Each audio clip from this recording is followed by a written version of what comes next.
Hey everyone, welcome to my 10,000 subscriber celebration special.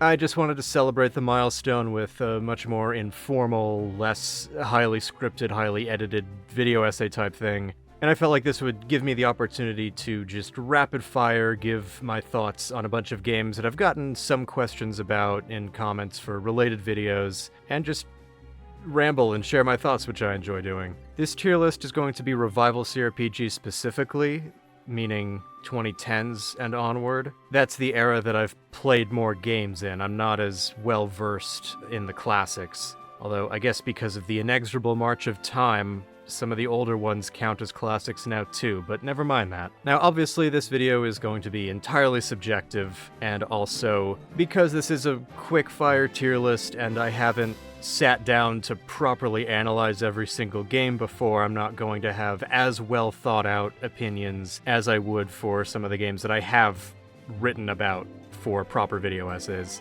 It's going to be focused on the narrative specifically. It's the stories and the writing and the characters and how well the themes fit together and all of that stuff, taking into account the main plot and the side quests and the characters. I know that all of these games have enough meat on them to justify much deeper analysis than I'll be going into here. A lot of the lower ranking ones are stories that just didn't connect with me enough for me to give them deep thought, but that doesn't mean that there isn't anything there that people who liked them more would appreciate and I just missed. So if you felt like I gave a bad rap to anything you really like, if you want to push back on any of my criticisms or even any of my praises for any of these games, I'd love to hear it in the comments. And yeah, I guess I might as well do the like, comment, subscribe call to action now. So do all of that. Like the video if you like it, comment if you have thoughts, subscribe if you haven't. I'd say if you want to see more content like this, subscribe, but I do highly scripted video essays other than this, so you won't really be getting tier list content. Although, if I do this for more milestones, then I guess you would. So make sure you subscribe so I can get to 20,000 really quickly, and then I'll do another tier list much sooner. So anyway, yeah, thanks for watching, and let's get into it. I'm going to start out just by filling out the not played category here with games that I know are in the Revival CRPG era and I just haven't gotten around to or don't have much interest in. So that means Shadowrun Returns, Age of Decadence, Underrail, Divinity Original Sin 1, Shadowrun Hong Kong, Warhammer 40k Rogue Trader. Yes, I still haven't played it. I think I'm going to wait until all the DLC is fully out. And The Necromancer's Tale is something someone recommended I check out in my Disco Elysium Successors video, and I have not yet, but I plan to. Alright, so now let's start ranking, and we'll go in rough release order, which means starting with Wasteland 2. And that actually kind of means we're starting with a low point for me, because I did not find Wasteland 2 particularly interesting story-wise. It's kind of basic, and for the most part, the characters aren't that interesting. The second half of the game is much better than the first, I'll say that. And the Manorites and the Hollywood factions are pretty cool. I do like that, but I feel like they would be some of the less interesting side quests in a better written game, and instead they're the highlights of this one, so not the best sign. There isn't too much that jumps out at me thematically. I guess there's probably something about the kinds of compromises that people make for survival, and I think that's probably a good way to tie together all the different vignettes and regions. But it seems ultimately kind of surface level and more of a motif than a theme, if that makes sense. So I'm gonna have to put Wasteland 2 in D tier.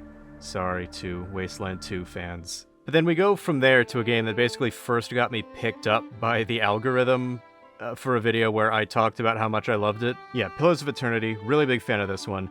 It is the most thematically tight narrative I can think of, like, on this list, since the companions and most side quests and the main storyline all cohere around these three central themes that are themselves related to each other and complement each other. And it comes together really, really well. And even beyond that, I think all of the, or most of the component parts are really interesting on their own. I've spoken about how the companion stories aren't necessarily the most emotionally impactful, but I do think they're all cool and well written. The story in general is this slow burn narrative that comes together in the end, and it really helps you appreciate the whole thing when you have the full picture and see just how cohesive it all is. I don't want to say cohesive too much, but it really is a good way to describe how a sprawling RPG like this manages to come together so much more than almost any of its peers, I think. But I do understand, and I've said this in my other video, I understand how people might be turned off by the slow start. The one drawback to this game being as tightly written as it is that it kind of feels like it's so perfectly crafted the world of Eora for this story. And while I do think that Pillars 2 and Avowed are good, and they tell their own stories well, they're not as good. But anyway, that's not really the fault of Pillars of Eternity, so I am awarding Pillars of Eternity the S tier. We are starting with a huge gulf.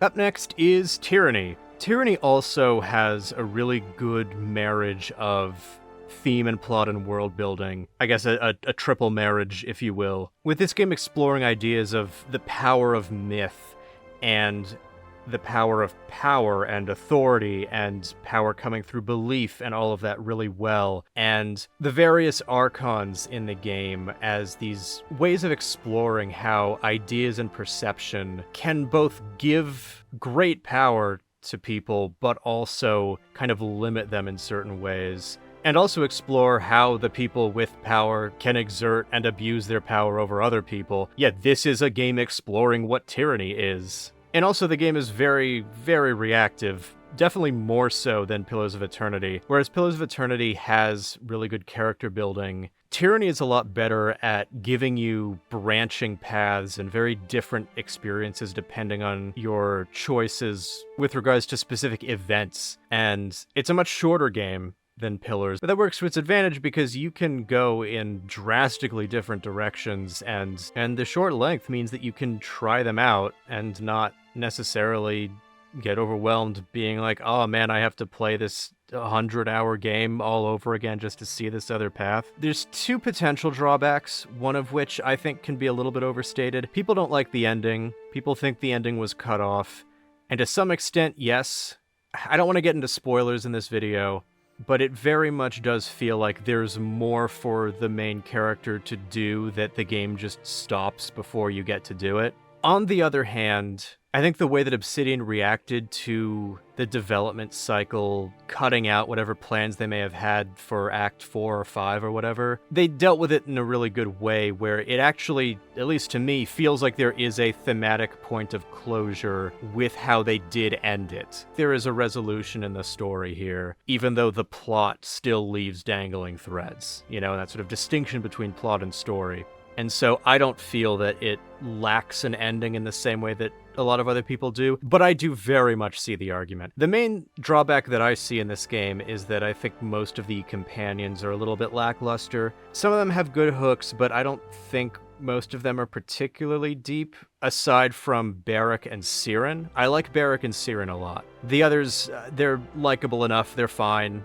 They function, they work well enough in the game, but they are not standouts. I wouldn't really think of them much outside of when I'm playing the game or trying to think of ways to talk about it like right now. When I think about the stuff this game does well story-wise, it's all about the exploration of the Archons. The Archons are, and Siren is an Archon, so I think that's part of why her character stands out so much. I think because of how good the good stuff is, I can forgive the lackluster party, and I will put this in S tier, actually. Next up, Shadowrun Dragonfall. Shadowrun Dragonfall is a good game. It's got a good mystery. Kind of like Tyranny, the companions are pretty good. They're likable enough in the moment. I don't really think of them that much.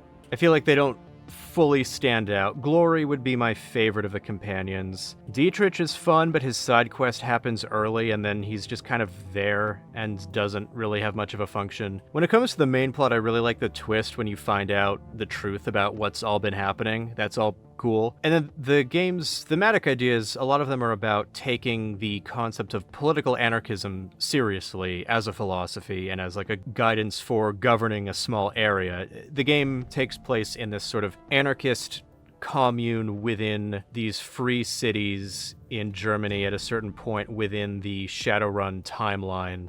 And this area that the characters are living in, people are grappling with, okay, how do we actually govern ourselves according to anarchist principles, and how do we deal with the fact that authority figures are actually sort of naturally rising and making themselves de facto leaders, and is that a good thing, and all that stuff. There's interesting ideas there. I feel like the game ultimately doesn't marry that into the mystery plot that well. There are ways in which it ties in, and to talk about that would get into spoilers, unfortunately. I can see some through lines, but I feel like it's not as intertwined as I would prefer. So I think all said and done, I would put Shadowrun Dragonfall in B tier. Torment Tides of Numenera. I talked about this a bit already in my Disco Elysium Successors video. I think the world is really cool. I've seen criticism that it's just like, oh, it's weird for weirdness sake, and I've also seen criticism, oh, it's just fantasy stuff with sci-fi vocabulary swapped in.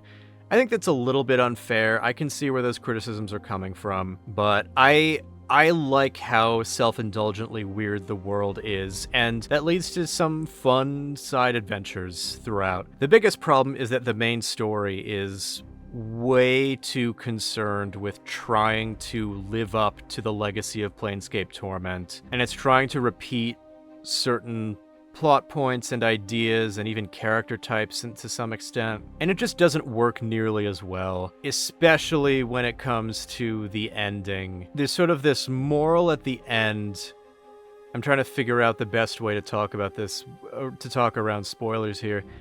At the very end, it basically tries to make the case that the premise of the game shouldn't have happened, in a way that feels less like it's exploring the problems with something and more like, well, what was the point of that then? I feel like if you've played the game, you'll probably know what I'm talking about. Again, I don't want to spoil. Let's just say I think the ending's a mess, and the game probably deserves C tier. I will say before we move on, I like Eratus and Calistige as companions. They have cool ideas. The others I can take or leave. Okay. Divinity Original Sin 2. I feel like I'm going to get flack for this, but I did not really connect with this game's story very much. I think C tier, honestly. It would have been D, but I actually like Los's arc quite a bit. The rest didn't do much for me, to be honest. In hindsight, a lot of it feels like kind of a trial run for things that would be done way better in Baldur's Gate 3, which we'll get to. The story mostly just feels like an excuse plot to go on the adventure with characters that are mostly archetypes, and the world lore has some interesting recent stuff, but I don't really care that much about the setting compared to some of these other, or actually compared to all of... Well, okay, I don't really care about Wasteland's backstory either. Point is, I don't care much about Rivellon. And this is another one where the ending feels especially frustrating because it feels like, okay, what was the point to some extent? Part of it is that it relies on some knowledge from Divinity Original Sin 1 to have full impact, and that's on me. I'm not going to blame the game for the fact that I decided to start with 2, although even Original Sin 1 is not the first game in the series, but whatever. The real issue is how the ending deals with the main villain or villains. Again, without getting into spoilers, it's tough to really talk around. People who've played it, you'll probably know what I'm talking about. I think the ending is bad. However, as I'm thinking about it, there is something interesting, because the plot of the game is you have to go around building up your power and acquiring more and more energy, source energy for yourself. And without trying to give too much away, the best ending is about giving up that power. And I do like that idea. Articulating it that way, there is more to the game thematically than I think I felt when I was originally playing it. I don't know. No, you know what? No promises, but I might make an analysis video on this just to give myself the excuse to give it another chance. No promises. I don't want to commit to that, but maybe. But the way I'm feeling right now, C tier feels right, and this game can thank me for it. Next up, we have Pathfinder Kingmaker. Good game, pretty good main plot. I find the companions, which pretty important part of any RPG, a lot of the A lot of the drawbacks in these games so far have been if the companions haven't been especially interesting. And this game is a pretty big party, and that does improve its chances of having good companions. I like Harim, the death priest dwarf. He's pretty fun. Tristan is interesting. I feel like for the most part, the companions are at that level of just missing being truly good. Because I think about a lot of them, and Valerie, for example, being a former paladin of beauty who left the order, but still has issues with her beauty and some vanity she didn't necessarily realize she had. And I like a lot of that, but I feel like it just misses the mark of being genuinely really good. Also, the game in general, the plot is episodic, and that helps and hinders it because, well, frankly, some of them are much better than others. Some of the chapters are much better than others. I like the Cyclops chapter. I don't like the Troll chapter. I like the Pytax chapter. I don't really care much about the Barbarian chapter. So if you're in a weak section, it's like, oh, well, there's better stuff coming. But then if you're in a strong section, it's like, oh, this is really good.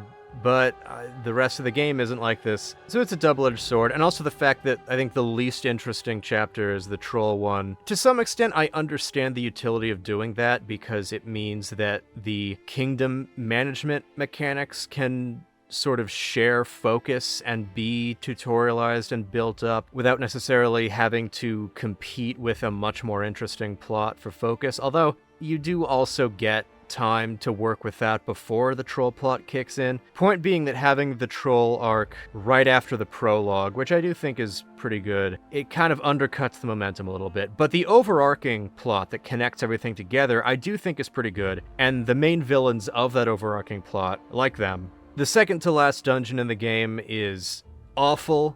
I dropped down to easy baby mode just to get through it because it was really unfun, but that's not what this tier list is about. I just felt like complaining about it. Everything else I was saying about the story probably justifies B tier. I think that seems fair. Pillars of Eternity 2, not as good as Pillars of Eternity 1, but I do still think it is a really good game. The biggest problem is that the main plot of chasing Aothis isn't really all that interesting, and it runs into the problem of, oh no, there's this really big apocalyptic ticking clock, but here's a whole world to explore. And it also doesn't tie together very well with the much more interesting subplots about the factional power struggle over who gets to control the Deadfire archipelago. There's a degree of New Vegas-y-ness to how the factions are set up in this game. New Vegas is probably better, but I do think that the factions are really cool in this game. It's really well done. And I also really like the DLC stories. Maybe not so much the Gallowayne one. That's still fine, but compared to the Remergond one and the Whale one, the companions aren't as good as the first game. The returning ones are less interesting in this game. Well, maybe that's not entirely true. Adair is still cool. Pelagina is... I really liked her in the first game, and it's not that she's not written as well, it's that the situation of the second game puts her in a position where her unlikable traits are more able to come to the forefront, and that just makes her less fun to be around, which is unfortunate. Aloth is there, but I was never a huge Aloth fan anyway. I liked him fine, but he was never one of my favorites. So yeah, the companions, the party isn't as good. If the sidekicks in the game were full companions, maybe some of them would have been better. I do still think they're good, and I do still think that they are better than some of the lower ranking parties on this list. One of the interesting things the game does with its party is that it actually gives companions approval meters for each other. To some extent, that can make it feel very gamey with, like, which companions to take along and how do you get your party members to get along with each other. I think the big mistake was making these companion approval meters viewable by the player rather than keeping it all under the hood. I would like to see some iteration on that system because I think it's a cool idea. I guess the counterpoint is you could just write the companion dynamics developing naturally without having to make a mechanic out of it, and that's fair enough. But anyway, all said and done, I would say Pillars of Eternity 2 deserves A tier. And now we get to Disco Elysium. Now, you might have noticed I have reserved a tier specifically for Disco Elysium above everything else. But I actually don't think that's fair. Hold on one second. Alright, there we go. That makes sense. Yeah, Disco Elysium, I absolutely love this game. Everyone loves this game. I almost feel like I don't need to talk about what's so good about it because everybody loves it. It really is so well written in every way something can be well written. The prose is good, which, when we're talking about writing in video games, a lot of the time the quality of the prose isn't as focused on. And I do enjoy flowery language. It especially makes sense in fantasy, but also I know that people have found it overbearing in, like, Pillars of Eternity, for example. Especially early on. I think with Pillars of Eternity it kind of eases up a little bit after the first couple hours. With Disco Elysium, the prose is interesting because it keeps jumping between purple prose and beige prose and knows just the right moments to deploy either, or neither. Part of it for me is just that this game happened to come out at a particular time in my life that made me, I guess, primed to really connect with it. I'll say that. I'm fortunate enough that my own circumstance was nowhere near as severe as what the main character in Disco Elysium went through, but there's still ways that I found elements of it relatable. It means that Disco Elysium hit me especially hard. I will always love it. Alright, and now we are on to Wasteland 3. I think this is a huge improvement narratively over the second game, and there are way more interesting characters and a much more interesting and complex political situation going on within the world that the player has to navigate through. The setup for the game is a really good way to introduce the conflict and moral compromises that the player is expected to work with, since the Ranger's goal, which we are told at the very start of the game, specifically requires them to go along with the local warlord, basically, the Patriarch, and then the whole game is like, yeah, but are you really sure you want this guy to win? And so it sets up this interesting conflict between what we are told is our duty and what we may think is right. Or we may just side with the Patriarch because we like him more, I guess.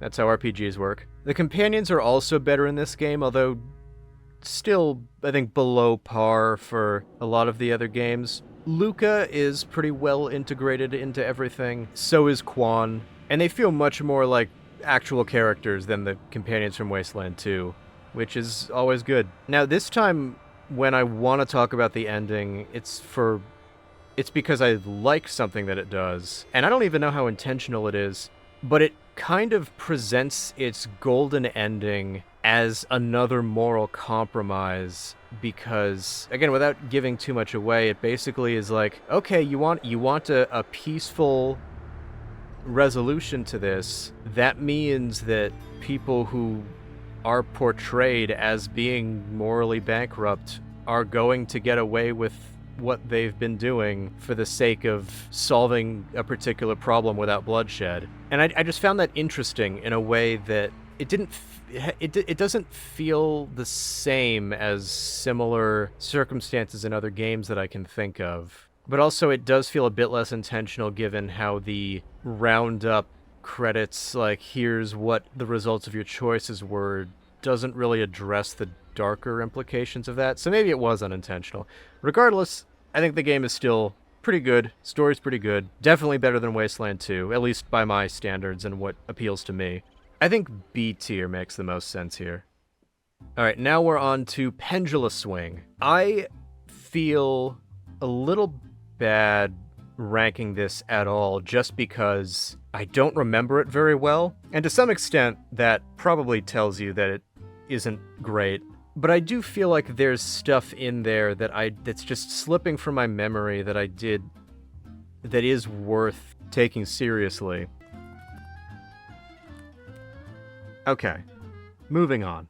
Pathfinder Wrath of the Righteous. I have spoken about this offhand in a couple videos before. I haven't made any videos dedicated to it. I might in the future, but again, no promises, and if I do, no promises when. But this is, I think, my favorite RPG party companion group ever. and it's probably going to take a lot to unseat them. They've all got really great hooks, they've all got really great dynamics with each other, they've all got good development, except for maybe Greybor.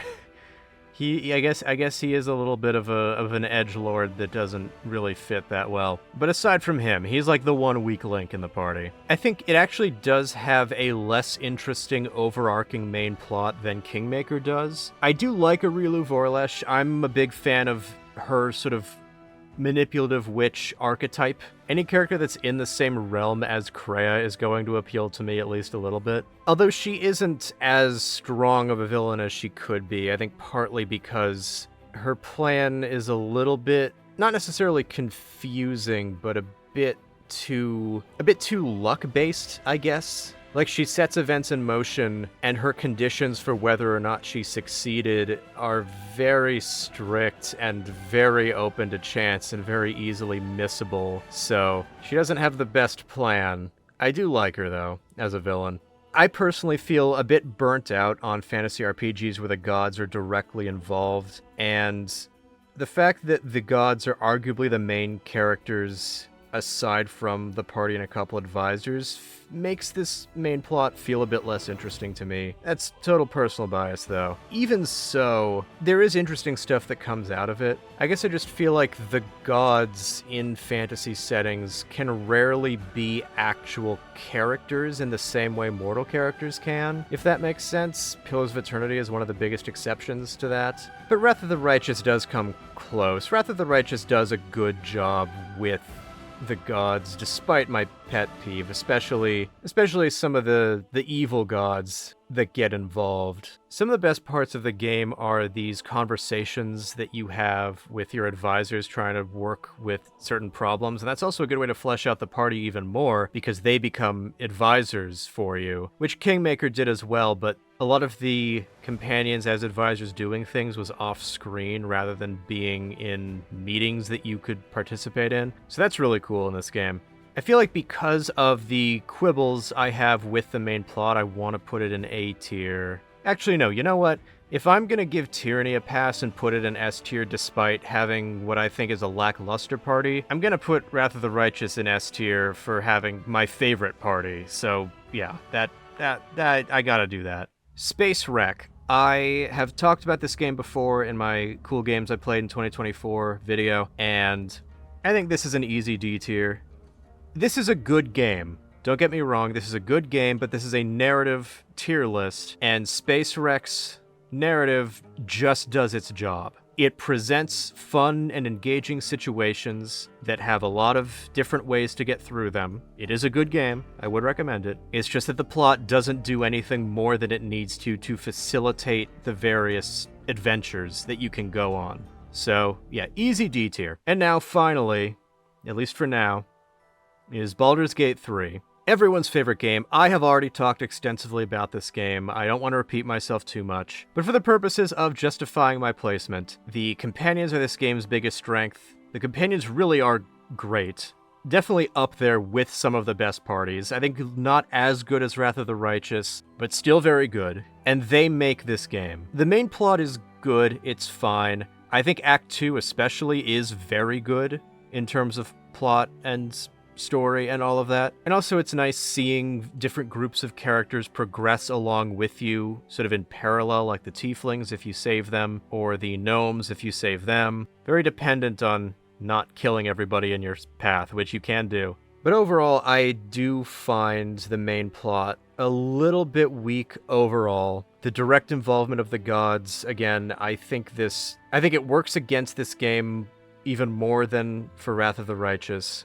However, I have been reminded by watching a few other videos, especially this very good 9-hour character breakdown of not just the companions, but a bunch of the prominent supporting characters by Sol Matol, that reminded me that even if something is thematically simple, it can still be very emotionally complex. In my video comparing Pillars of Eternity and Baldur's Gate 3, I may have inadvertently exaggerated the simplicity of Baldur's Gate 3, which I do still think is thematically simple, but you shouldn't discount the emotional side of things. Like, as much as I really love the writing of Pillars of Eternity and Tyranny, and Wrath of the Righteous, and as much as I think that in general those games have better writing, nothing in those games made me cry like Karlach's breakdown at a certain point towards the end that, again, spoilers.